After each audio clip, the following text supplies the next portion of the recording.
Yes, guys, welcome back to Stretford Paddock. My name is Jordan, and I'm sure there's a couple of viewers out there right now who have sore heads, and I don't blame them because I'm there myself. I do apologise if I keep coughing because I did lose my voice temporarily yesterday because if you're living under a rock in Bikini Bottom, you don't know what's happening. What's happened is that England are in their first final for 55 years. For most of you lot watching, it'll be the first final that you'll have seen as an England fan going into what's potentially the biggest game of these players' lives. And I cannot believe we finally got there with tough opposition coming up in Italy, but I think we can go all the way.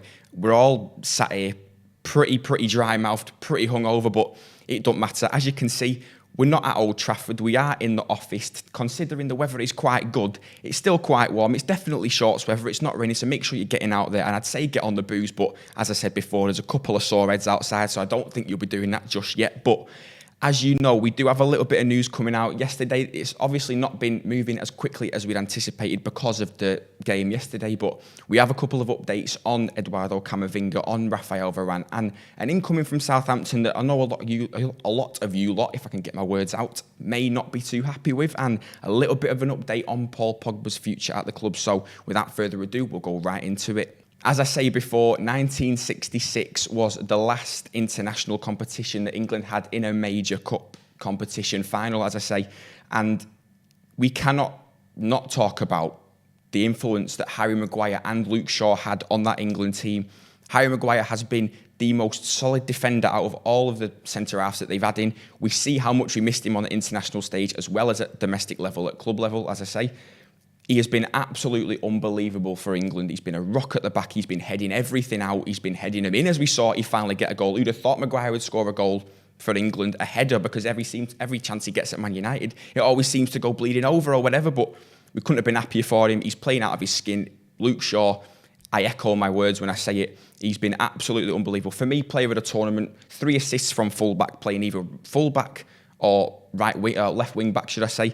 He's been absolutely immense. Without these two, England, I don't think, would be where they are because of the solidarity that Maguire has brought to the team and Luke Shaw's influence from left back. And Nemanja Vidic had a little bit of a word about Harry Maguire. He said, quoted, because he's working with the Athletic at the minute, he said something very strange. It's a bit of a backhanded comment because he's almost gassing himself up and Rio Ferdinand up, but then sort of not taking a shot at Maguire, but hey, let me know what you think anyway.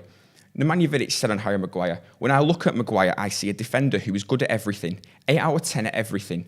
He's not as good on the ball or as fast as Rio Ferdinand was, for example, and he doesn't tackle or head like I did, but he has quality across his game. To me, it just looks like he's gassing himself up there, but he is sending him a backhanded comment either way. Harry Maguire has been easily an 8 out of 10, 9 out of 10 every single game he's been in for England. He's been absolutely immense, but enough about England, because if I talk too much, I'll be here all day talking about England, but we have got a little bit of an update on Camavinga from Fabrizio Romano on the Here We Go podcast, and he said that Manchester United are currently the front runners to sign Eduardo Camavinga, but it's still an open race. United know Camavinga would love to move to the Premier League, and the club see him as a perfect long-term signing, but they also believe that he's ready now. And I do disagree slightly because I think 18 years of age coming in, he might find it difficult. We saw what Diallo did. He had an impressive 6 months at Atalanta. It's come in. He's not really hit the heights just yet, but as I say, he's only 18. He's got absolutely ages yet. There's talk about him actually going out on loan with Brandon Williams. Camavinga, I think, if you can get someone like him with the potential that he's got for around 40 million euros, which is what it's being quoted as saying as well, L'Équipe are reporting the move is not dependent on the future of Paul Pogba, but crucially, Ron or Rennes, however you want to say it, they want to sell Camavinga this summer to not lose out on the hefty transfer fee. Now, Rennes, as I say, don't really know how to pronounce it, but they won't want to lose out on 40 million, 50 million euros if they can get it in, which is why the sort of move is building up as much as it is. I think if we can put 40 million down, I don't think they're going to say no straight away. And I think if he comes in, I don't reckon he's going to challenge straight away because, again, it's that conversation where, is he actually a 6? Is he really going to be doing the job that we want, that sort of destroyer in midfield? The sort of pairing between him and Paul Pogba, it's sort of mouth-watering if you think the rising star coming up, playing with a sort of idol that he might have had, you don't know. They're both French players. Camavinga might be looking to Paul Pogba and thinking, I want to emulate what he's been doing in terms of the player that he is. So it'd be very interesting to see what happens when it comes to Eduardo Camavinga moving to Manchester United. But what I was talking about before when I hinted about that Southampton player now, as we know, Danny Ings did recently reject a 4-year contract at Southampton, and he's been linked with a move to Manchester United via The Athletic. Now, if you actually break it down a little bit, Danny Ings has 34 goals in 67 Premier League games since he signed for Southampton. It's not a bad little record, that. If you can keep him fit, bearing in mind he has a horrid injury record for club and country because he's barely played for England, and the only problem with Danny Ings is that he played for the Scousers, but he had an injury-ridden 3 or 4 years there, so I think it'd be absolutely fine. Irrespective of that, well, as I say, we signed Michael Owen, and he didn't do too bad, did he, in the derby? But Danny Ings would be the player who'd come in, and I don't think he would dislodge Cavani. I think he may sort of halt Mason Greenwood's development going into a number 9. I don't know. Let me know what you think in the comments. But if Danny Ings came in, he definitely wouldn't be a starting striker for me, I don't think. And I don't reckon he'd start over Mason Greenwood either. So would he be coming in as a third choice, a sort of Igalo type signing? I don't know what he'd especially sort of bring to the group of players, because I'm sure Mason Greenwood could learn off him, but he's got Edinson Cavani there. He's the king of movement. I don't think he's going to have to move. He's going to have to learn any more off Danny Ings, what he can be learning off Edinson Cavani straight away. But as I say, whether this move comes to fruition or not, I think it would give Stiehausen a heart attack, to be honest. But I don't know what the future's going to be for Manchester United if they sign Danny Ings, and then what conversations are going to be had with that, because, as I say, he's not going to come in and be the starting forward. It'll be interesting to see what he does. Finally, we have a tiny little update on Rafael Varane. According to the El Bunker podcast, Jorge Calabres, or Jorge Calabres, however you want to say it, is quoted saying United are very close to completing a deal for Rafael Varane. The Real Madrid defender is closer to joining United this summer than he is to renewing his deal at the Bernabeu. It's also suggested that a bid of £42 million plus add-ons would likely be enough to tempt Real to sell. Now, we've been saying it all.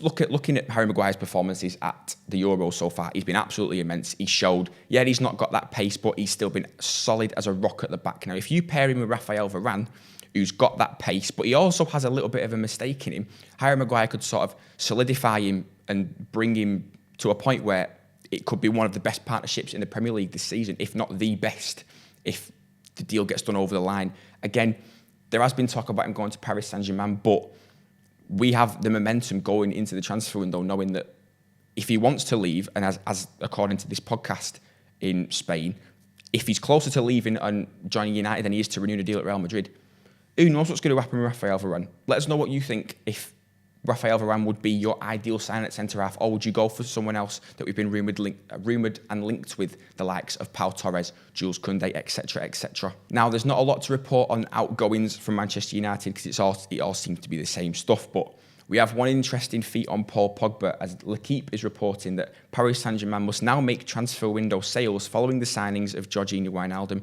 Donnarumma, Achraf Hakimi and Sergio Ramos, which has just been confirmed by Sky Sports that he has joined Paris Saint-Germain. But they remain focused on signing Manchester United midfielder Paul Pogba. Now, the interesting part of this article is saying that Pogba remains keen on a move rather than extending his contract with Manchester United, which expires in 12 months, of course, as we know. According to the outlet, who cites members of Pogba's entourage, a move to Paris Saint-Germain interests him. The PSG board have been after him for several months, and his performances at the Euros have reaffirmed that desire. Sporting director Leonardo has a very close relationship with the players' bit of a dick agent, Mino Raiola, who also has done a deal with the Parisians this summer in the form of Donnarumma. Now, I could see Paul Pogba going to Paris Saint-Germain, going back to France, going back to his homeland. The sort of players that are there, the likes of Neymar's, the Mbappes, they're free to express themselves in that league, and Pogba sort of has that skillfulness about him where he'll go and he'll showboat in a way. You see in his celebrations, you know what he does. We know what he's been doing for us for the past 4 or 5 years now, but I could see him going to Paris Saint-Germain, but it would be horrid for us. We'd want to, first of all, I think if you're going to try and sell Paul Pogba, you tie him down to a new contract so you don't afford losing him on a free transfer, because they can negotiate in 6 months' time with foreign clubs. So make sure that you sign him down on that contract and make sure that we can get a hefty transfer fee closer to the 90 million that we paid for him back in 2016. But if Paul Pogba leaves Manchester United, again, there will be that massive void in midfield and technically on the left-hand side, because he has been playing there as well.